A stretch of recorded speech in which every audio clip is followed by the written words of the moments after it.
Hello friends, welcome to சோஃபஸ் kitchen. இன்றைக்கி நம்ம ஸ்டடி ரூம் எப்படி ஆர்கனைஸ் பண்ணலாம் அப்படின்னு சொல்லிட்டு பார்க்கலாம்.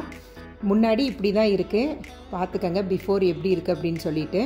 இதில் வந்து ஆர்ட் கிராஃப்ட் அந்த ஐட்டம்ஸ் இருக்குது, புக்ஸ் இருக்குது, கம்ப்யூட்டர் டேபிள், இதெல்லாம் எவ்வளோ நீட்டாக ஆர்கனைஸ் பண்ணுறோம் அப்படின்னு சொல்லி தான் இந்த வீடியோவில் பார்க்க போகிறோம். இந்த வீடியோ கண்டிப்பாக உங்களுக்கு யூஸ்ஃபுல்லாக இருக்குன்னு நினைக்கிறேன். யூஸ்ஃபுல்லாக இருந்தால் லைக் பண்ணுங்கள், ஷேர் பண்ணுங்கள், சப்ஸ்கிரைப் பண்ணுங்கள், மறக்காமல் பெல் பட்டனை கிளிக் பண்ணுங்கள். வாங்க இப்போது எப்படி ஆர்கனைஸ் பண்ணுறது அப்படின்னு சொல்லிட்டு பார்க்கலாம். இப்போது இந்த வார்ட்ரோபை வந்து நல்லா க்ளீன் பண்ணியாச்சு. க்ளீன் பண்ணிவிட்டு அதில் தேவையில்லாத எல்லாத்தையும், எல்லா பேப்பர்ஸ், பழைய பென்சில்ஸ், க்ரையான்ஸ், அது எல்லாத்தையும் எடுத்தாச்சு.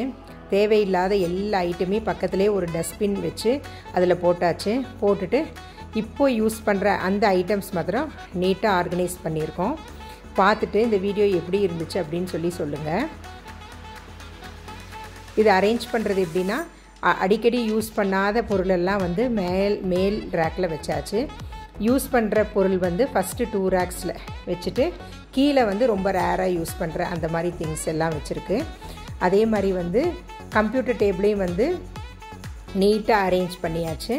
அரேஞ்ச் பண்ணிவிட்டு ட்ராயிங் டேபிளில் வந்து எந்த தேவையான பொருள் மாத்திரம் வச்சுட்டு மற்றதெல்லாம் ஈஸியாக க்ளீன் பண்ணுற மாதிரி அடுக்கிட்டோம்.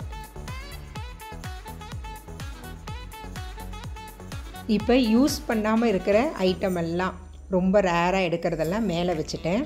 செகண்ட் ரேக்கில் வந்து கொஞ்சம் யூஸ் பண்ண திங்ஸ், அடிக்கடி என்னோடய டாட்டர் எடுக்கிற எல்லா திங்ஸும் செகண்ட் ரேக்கில் வச்சுருக்கேன்.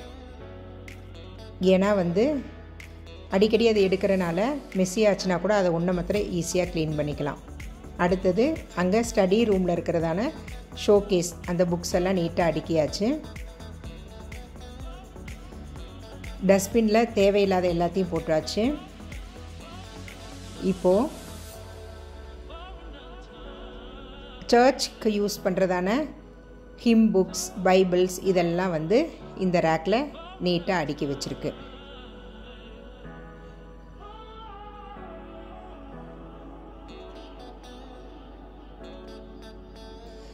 இது வந்து ஓல்டு புக்ஸ், ஃப்யூச்சரில் வந்து எப்போயாவது படிக்கிறதுக்கு யூஸ் ஆகிறதான புக்ஸ் எல்லாம் வந்து இதெல்லாம் தனியாக ஒரு ரேக்கில் நீட்டாக அரேஞ்ச் பண்ணி வச்சாச்சு. இது எப்போயாவது தான் யூஸ் பண்ண எடுப்போம்.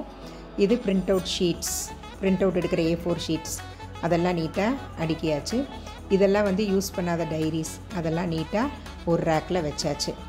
அதுக்கப்புறம் எல்லாம் நீட் பண்ணி ஆர்கனைஸ் பண்ணதுக்கப்புறம் பார்த்துட்டு சொல்லுங்கள் எப்படி இருக்குது அப்படின்னு சொல்லிட்டு கமெண்ட் பண்ணுங்கள். இந்த வீடியோ ஏதாவது ஒரு விதத்தில் உங்களுக்கு யூஸ்ஃபுல்லாக இருக்குன்னு நினைக்கிறேன். தேங்க்ஸ் ஃபார் வாட்சிங்.